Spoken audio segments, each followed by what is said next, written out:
So that's my very rambly and probably not very conclusive answer. Cool. And also hilarious.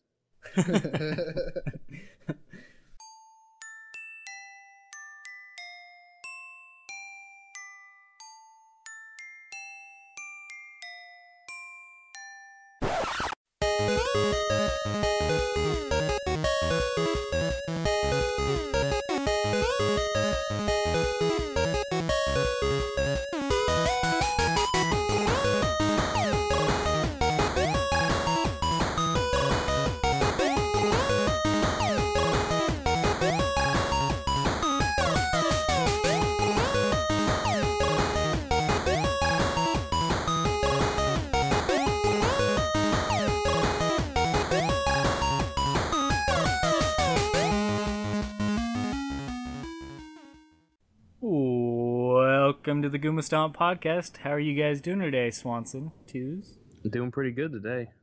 Feeling pretty fantastic. All right, cool. I'm doing all right myself. Today we got a pretty awesome guest to do an interview with us, so let's just jump right into that. brentalfloss. Hey, what's up? Hey, Brent, how's it going? Pretty good. How are you guys? We're doing all right. All right, we'll jump right into questions here. First one is, what inspired you to do game lyrics? I think it's just, a combination of love for the games and love for the music. I think that people who are in this very small community that is sometimes called VGM, just people that do things with video game music, cover it, that kind of stuff. They all probably thought they were one of the, the only kids in the world, or maybe the only kid who was like, learning Zelda on the guitar, learning a Mega Man song on the piano. But there were quite a few of us, it turns out. And, that was part of my life for a long time. The idea to add lyrics was just sort of like a natural outgrowth. The fact that on top of loving the video game music for years and years and being a musician for years, I had also been honing, my lyrical craft, if I can use such a pretentious term. But, it's sort of, looking back on it, I'm surprised it didn't happen sooner just because I'd been working with music and lyrics for so long. And, I love nostalgia. I love in-jokes. So, yeah, the short answer is the love for the games, love for the music. Gotcha. So would you say that's something you've always wanted to do, or did you have any other passions in life that you thought about pursuing? Geez, yeah, I thought I was going to be a drama teacher. I thought I was going to be a playwright, which I guess sort of, is not super far off, but I moved to New York to write the next Broadway musical, which may still happen before I'm dead, but yeah, I've had lots of different aspirations, but at the end of grad school, which I went to grad school for like a stage songwriting type master's program, which is itself just totally weird as hell. After that, I had a couple different paths, and one was teaching, one was continuing to write for the stage, and then the brentalfloss thing kind of got on the map when I made, a with lyrics video, and that ended up being kind of the most obvious option as far as like what seemed like a path to success, or at least relative success in being able to pay the rent. So, there are lots of things that I did want to do growing up, but I feel like a lot of them are kind of satisfied by the things I'm getting to do now in the brentalfloss brand. Storytelling, jokes, humor, music, original lyrics, original tunes sometimes, and also just, in general, working with music, but also humor. It's all kind of wrapped up in there, even if it's not in the exact same context as I might have hoped for at different stages of my childhood and even early adulthood. But, it's all in there. Gotcha. Cool. A personal question from me is, why don't you do the YouTube FAQs anymore? I love those. Well, it is a personal question, and here's my personal answer. I feel like I was more of a douche when I started doing those videos. Like I was single. I was kind of, in my group of friends, kind of the self-proclaimed quagmire, like alley cat guy, like, yeah, I like to hook up with chicks and I like to get drunk. Like it was a strange kind of phase, and the brentalfloss thing kind of happened right smack in the middle of it. So people that didn't know me before probably go, "Oh man, that kind of snarky, douchey sarcasm is just part of the DNA of Brent Black." And it's like, well, not exactly. I feel like getting a girlfriend and just growing up a little bit in the last 4 or 5 years, I kind of calmed down.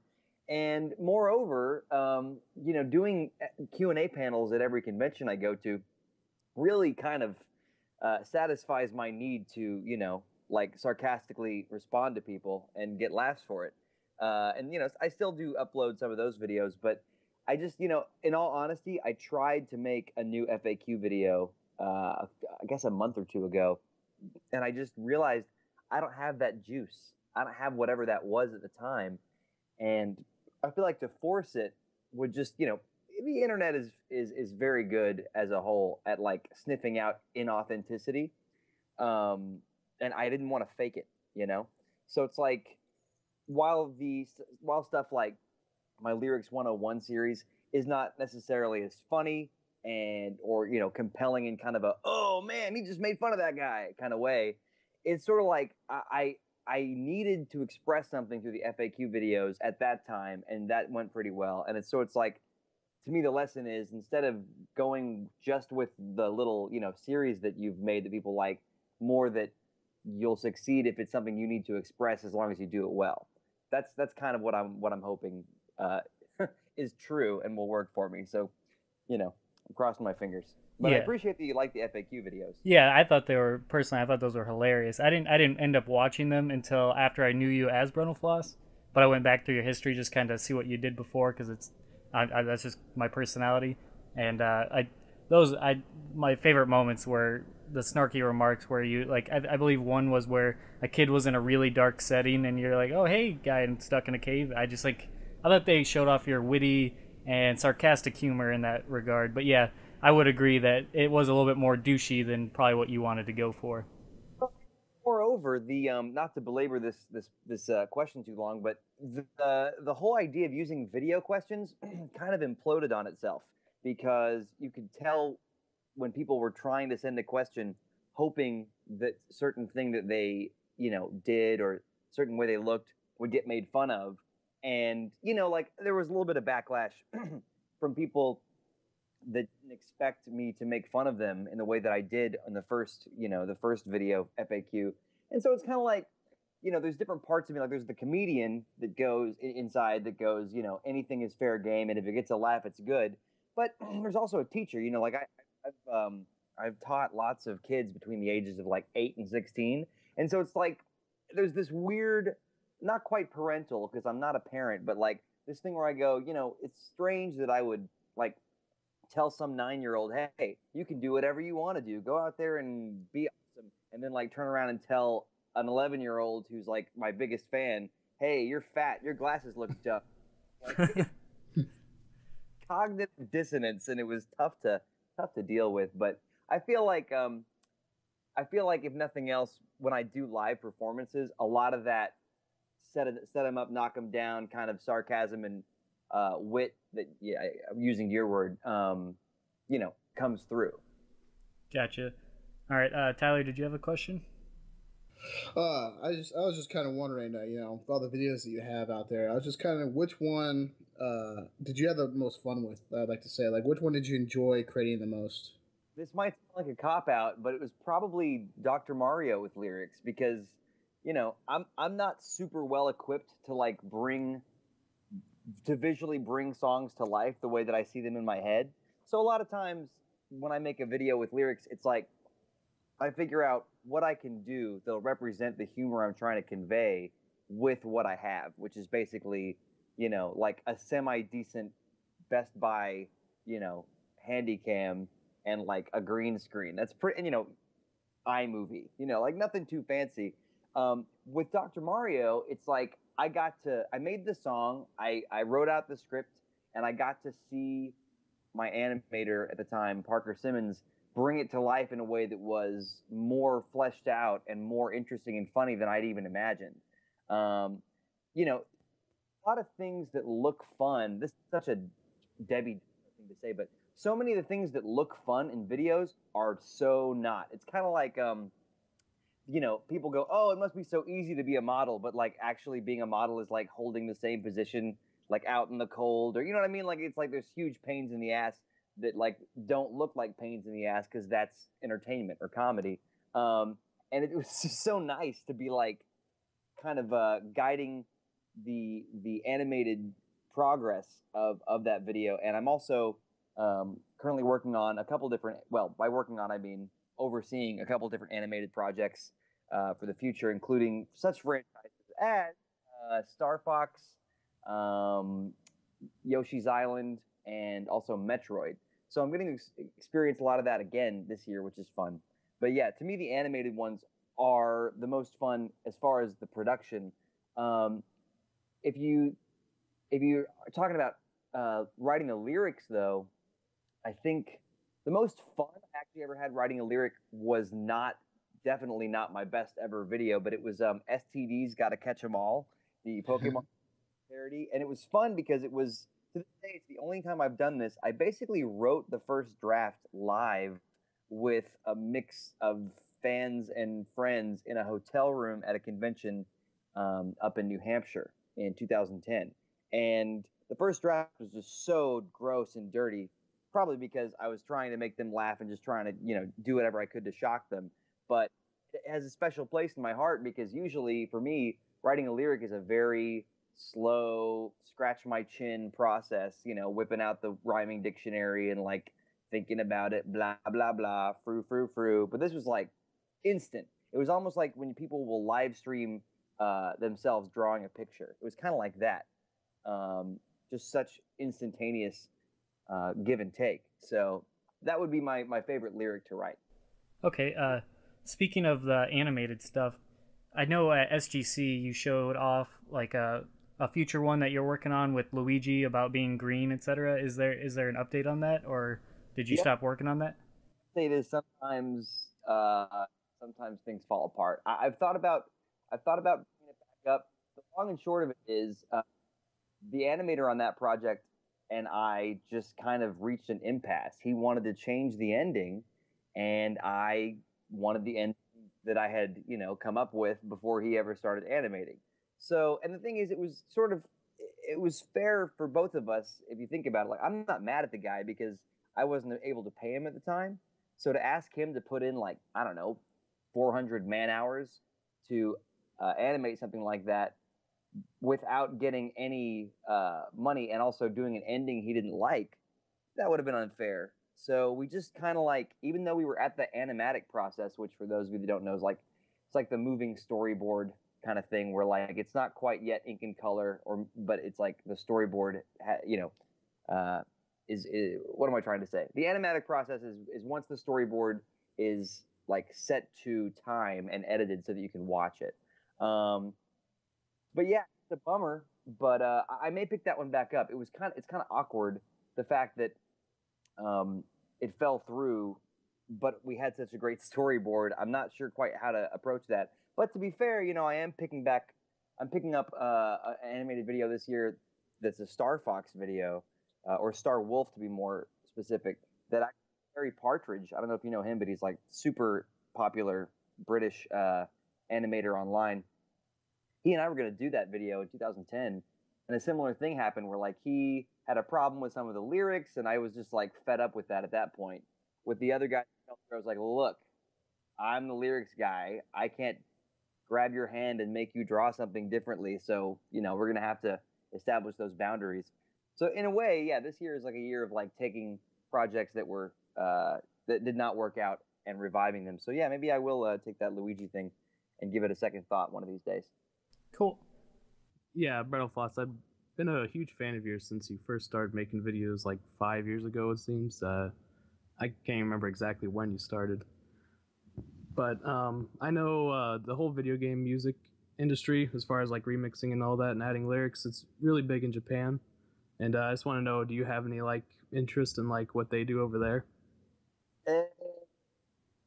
Well, here's what I do know, and it's a matter of just like a lack of knowledge, because so much of the video game remix stuff, even though a lot of it is online to listen to, so much of it, for as far as I know, is in person.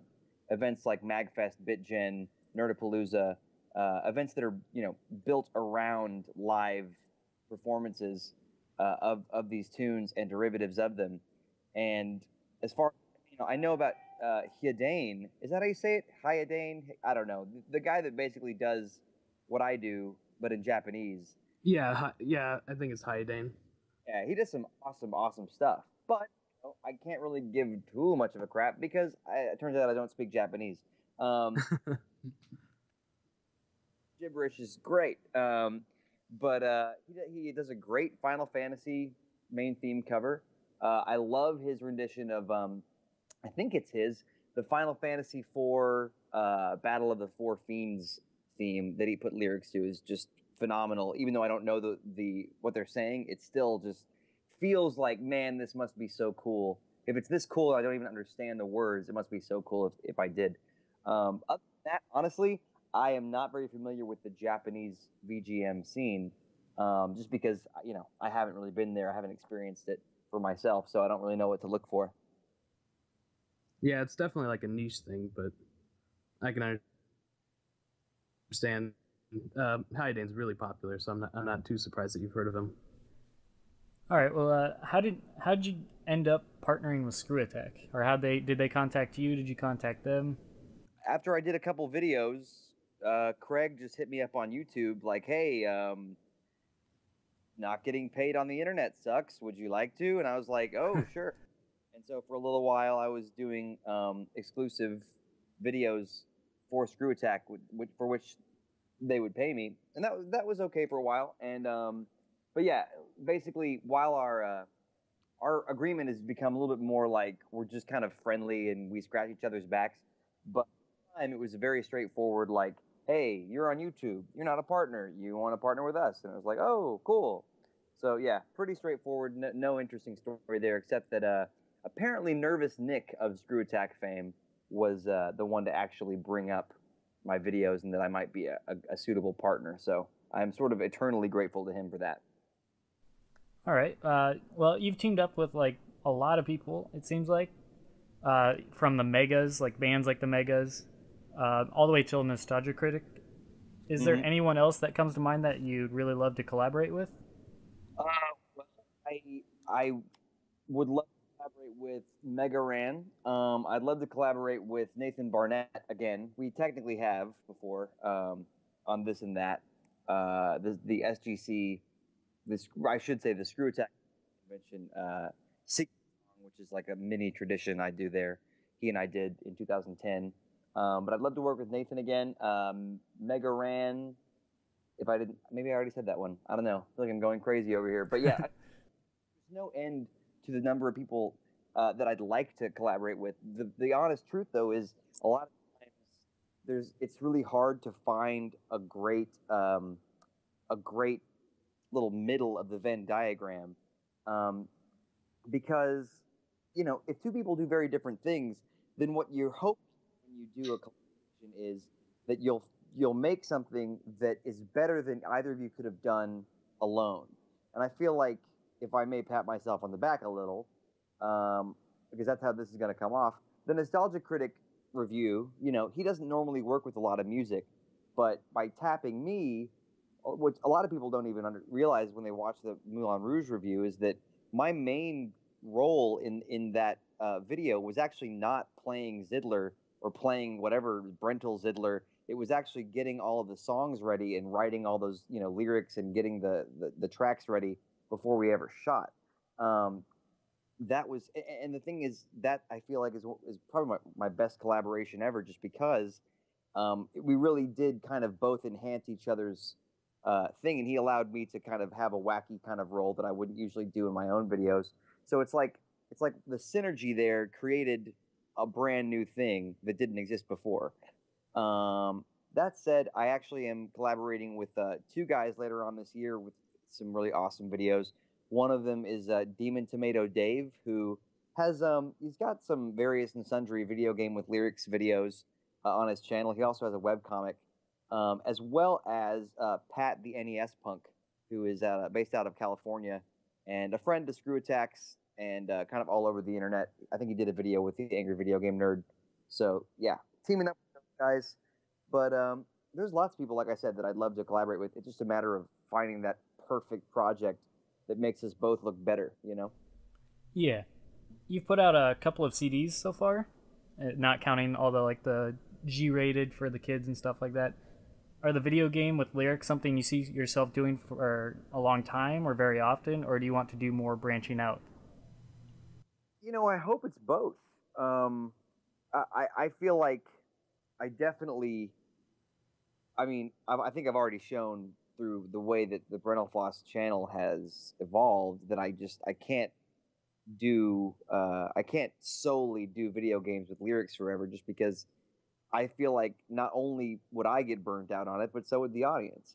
But I feel like I've found a really great thing that is fun for me with the not only the with lyric series, but also things like the Bioshock song, which came out recently. That was, in my mind, a musical number, like an opening number to a crazy, like acid trip musical of Bioshock.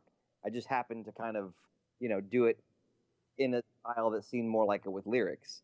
But to me, and that was the numbers don't lie. People like that. It was a huge video.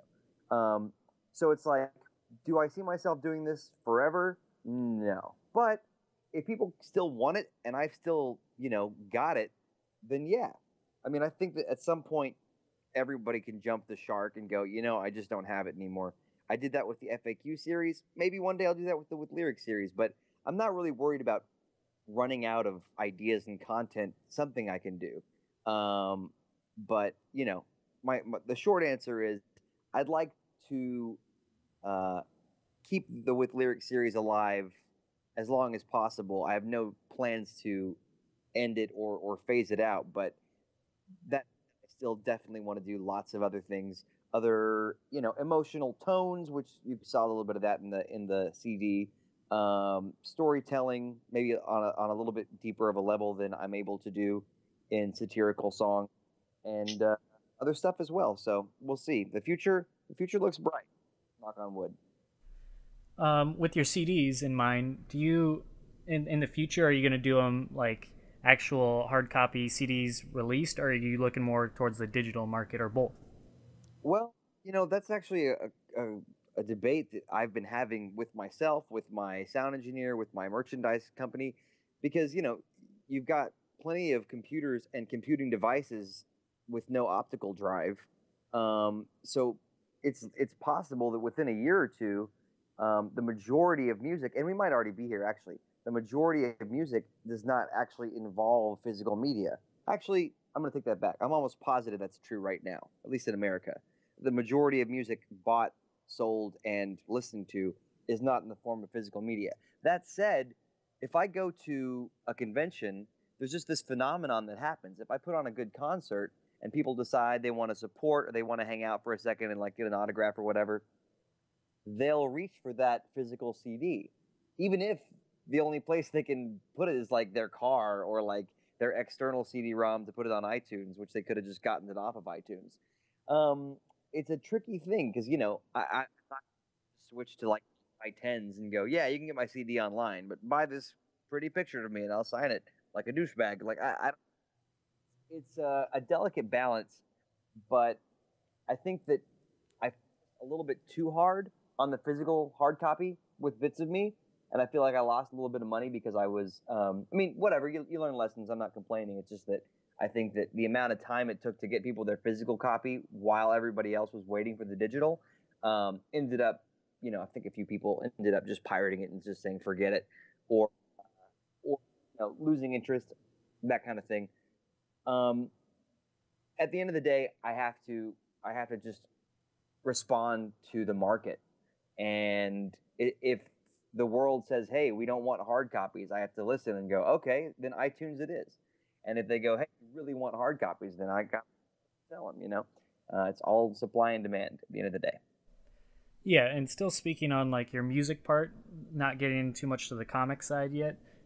What's it like performing on stage as compared to just kind of doing it by yourself in your own apartment or house or whatever?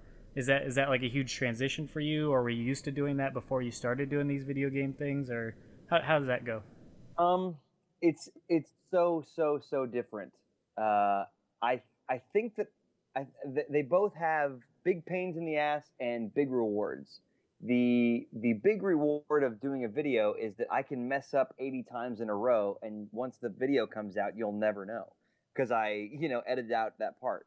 The reward of doing a live show is that the validation that you want when you make a video that takes hours to complete and all that stuff, that validation, that instant feedback that makes you feel good and makes you want to keep doing things is instantaneous. You say something funny, you get it.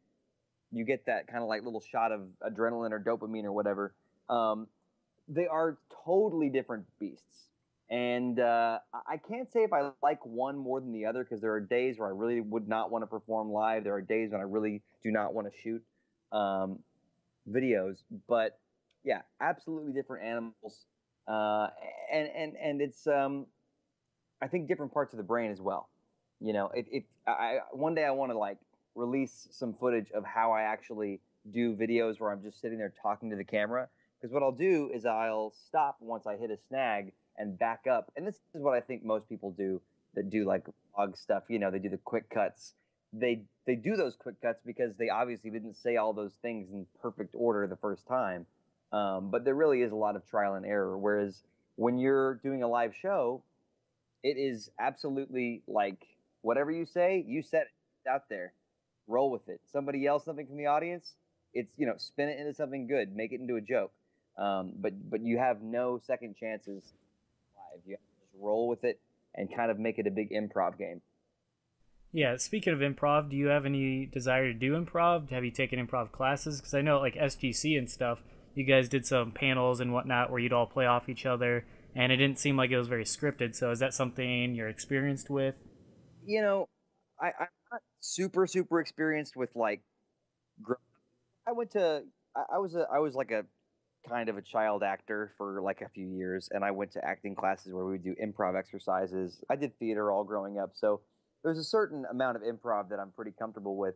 But I got my improv chops. The ones that I have now, I've really developed by doing the brentalfloss thing live. Um, just the first SGC was my first time to perform as brentalfloss, and I actually sort of surprised myself because I had been spending years in grad school going, "You're not a performer, you're a writer. You're not an actor, you're a writer. You're not a singer, you're a writer." So I was nervous as hell, really nervous. And then I got out there, and everyone was like, "Well, we love you," and it just kind of like this witty, smart ass stuff just kind of poured out. And it's never perfect and it's never pretty, but it's always fun. And that said, I feel like I can, you interested in doing improv. The thing about improv, and this is not a knock on improv performers because some of them are so good at what they do, but the thing about improv is that it's sort of like watching a sketch, like a comedy sketch, and giving it like improv goggles. Like you're watching something, and if it's like a 4, if what they're saying would be like a 4 out of 10 if it were pre-written, it's like an 8 or a 9 out of 10 because it's off the cuff. The fact that it's off the cuff means the audience gives so much extra love to it because they're so in awe of the fact that it's off the cuff. But it doesn't always make for lasting work. And I think a lot of people that love improv have no interest in lasting work. They just want to make people laugh and have a good time. And there is an element of that to what I do, mostly the live shows. But the older I get, I mean, I'm 28, so I'm not no canes or anything yet, no wheelchair. The older I get, the more I kind of want to make things that last and want to make things that I can sit back and go, yeah, that wasn't just me off the cuff, like making that up as I went. I really worked on that for a long time and made it exactly how I wanted it. So I'm game to do improv things. Like for instance, if somebody asked me to do an improv shtick at like I don't know, at a convention or something, But yeah, it's not something that as any kind of career move or any kind of like, big deal hobby doesn't really interest me all that much. All right, moving on to your more recent stuff. Well, I guess sort of recent. Recently, you hit 100 issues to the brentalfloss comic. How did that come to be? Like, what made you want to do that? What brought that desire? Um, it was less of an organic desire that just like cropped up, and more of this wiry Jersey kid named, he's not a kid actually, he's older than me, but his name is Dan Roth, and he approached me at New York Comic Con in 2010. I didn't know him from Adam, and he was like, "Hey, I think we should do a Brental Floss webcomic." And at the time, I was honestly like, "Yeah, great. Like, here's my card, I guess." But he wrote some interesting scripts. He had some interesting ideas. And the more I got into the writing of it, the more I thought, hey, this could be fun. Like, looking back, our first 20 episodes, really, a lot of it's not great. You can really see us like finding our voice. And we still, like any webcomic, it's hit and miss. But the desire kind of interestingly enough came about over the course of the first I'd say maybe 30 or 40 episodes, really enjoying when one goes well, enjoying when the idea that you had in your head comes to fruition beautifully, and it's fun. Sometimes I'll think of one joke about a game, and it's like if I want to bring that to life in a lyrics video, I have to spend many hours, writing a lyric around that joke, making the accompaniment, singing the vocals, shooting the video, all that stuff. But with a web comic, I can just make that joke in 3 panels, and it's done. There it is. So it's a different way to express comedy. It's a different way to uh, express all kinds of things as well as tell stories, which is, we don't do a whole lot of that, but we do have some ongoing arcs that we plan to explore more in the future, as well as, side series. Well, not a side series, but like Floss Time was one we did that was basically like a 16-page issue as opposed to just an episode. We plan to do more of that stuff in the future as well, just to kind of flesh out these characters um, and find out who they are, have them take us on a little bit of a storytelling journey in between the jokes and just the basic pop culture references. All right, cool. Any other current projects you're working on, like that you want to mention, or people to know about, or just anything interesting? Um, well, I just finished a side gig writing. People that follow me on Twitter and Facebook might have gotten their fill of hearing about this, but I've just finished writing some trivia questions for a free app. It's Comedy Central's Indecision. That every 4 years they have like the election coverage indecision thing. Well, they have a game that's free, like Android, iPhone, smartphone, iPad, all that crap, called Comedy Central's Indecision Game, and I was tapped to write political trivia questions for the game, and it's pretty fun.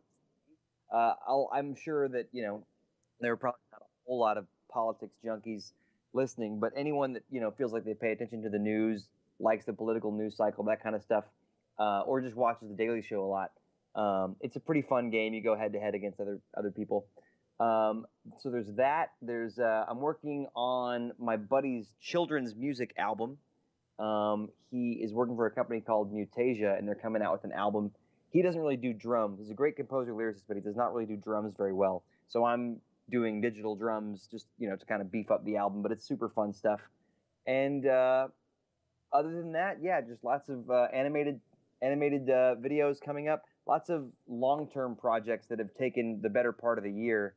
It looks to a lot of people like I have been kind of slacking off with the videos this year, when in fact it's kind of like quality over quantity, and a lot of the quality videos just aren't done yet because they're animated or take a long time, take multiple attempts, that kind of thing.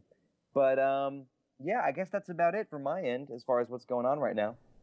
All right, and what can we expect from you in the future? Anything new that you're going to pursue, or are you going to keep pumping out kind of the same stuff that you're doing now, the comics and the video game lyrics, etc.?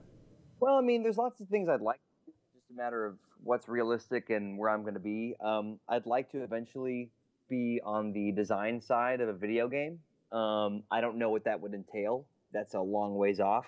I'll tell you one thing: it won't be a crappy side scroller like every other internet personality releases. Sorry to be a jerk, but it seems like every internet person goes, "Hey, there's an official game," and it's like Mega Man ate that internet personality and then puked it up, and that's what it is. I'd like to actually be a part of a game that's really good. One of those kind of like life changing or world changing games like BioShock. You can tell that BioShock was not a bunch of executives in a room going, you know what, they want an indictment of libertarian policies set in the 1940s underwater hellscape. Like no focus group came up with the concept for BioShock. It was somebody with a vision and a cool idea that hadn't been done. That's the kind of thing, and not necessarily like a FPS RPG, just like something really good, and something done in a way that only I could do it. What that is, I don't know, but that would be great. I want to eventually get back into writing musical theater in a long-term stage kind of way, but again, that's a ways off. Because the average Broadway musical takes 8 years from the first pen to paper all the way to opening night. So it's kind of like you can't just say, "Hey, I'm going to write the next Broadway musical and I'll see you next year." It doesn't work that way. But there's all kinds of stuff, possibly movies, possibly TV. At this point, I'm focusing on doing good work, improving my production values, improving the overall quality of what I'm doing, and also paying the rent. So that's kind of where it is right now, but the future has many, many possibilities. All right, and a couple last little questions before you go. What's your favorite classic game? And by classic, I mean we'll say 80s to late 90s. So anything in there, probably up to the N64. And there's so many to choose from. My fallback is the game that it's fair to say changed my life. And when I go back and play it now, it's not the greatest game of all time in context, but the game that I enjoyed the most at the time and that changed, so much about me as a person was Final Fantasy IV. At the time, it was Final Fantasy II. I don't know, like it was the first RPG that I'd really gotten into. Dragon Warrior, sure, but like who really gets into Dragon Warrior? Like, come on, it's the slowest game of all time. It's almost like it helped me organize my thoughts in a different way, like learning how to do a battle with 5 different people. I don't know, like it just was really effective at leaving me differently than it found me, and so I'll go with that one.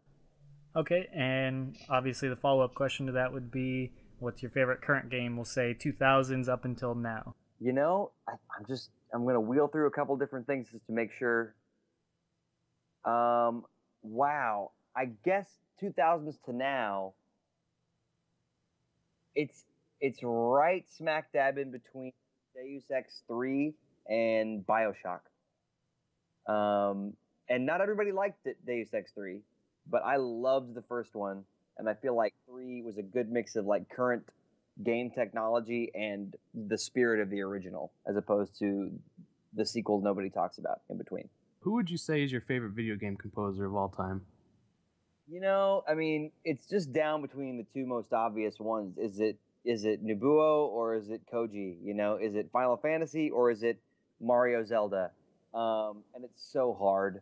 I'm going to go ahead and say I'm going to rely on the guy that has moved me more emotionally, even if his stuff isn't necessarily quite as catchy as the other, and go with Nobuo Uematsu, the composer of Final Fantasy, or at least the first, 11 billion Final Fantasies. I guess he's not the resident composer anymore, but while Zelda and Mario have definitely had some fun scores, the Final Fantasy scores tend to move you in a way that is rarely found in video games. They just have an emotional core to them that not a whole lot of other games were actually taking the risk to do. And now they live on as these great pieces of music that kind of transcend the genre of video game music. So, short answer, it's got to be Nabuo. I can't blame you there. Then I had one last question for you. Being a comedian, or you being a comedian, I've taken a lot of classes for video, audio, stuff like that, and what I've always been told is that comedy is probably one of the hardest genres to produce in. And I was just wondering what your opinion on comedy itself. I mean, do you find it rather difficult and challenging at times, or does it come pretty easy to you? I mean, I think comedy's kind of like running track. Okay, it's kind of like running track. Some people are more predisposed to run track than others. They've just got the makeup for it. They've just got the musculature, the ligature. They're built for it. Other people decide to like it because they just really like to run, and they become really good runners. But the thing is, yeah, it's really hard to run track. Why? Because not everybody can do it, and I don't find comedy to be hard. I find drama to be hard, but that's just because I'm not really built for drama. I haven't had a lot of tragedy in my life.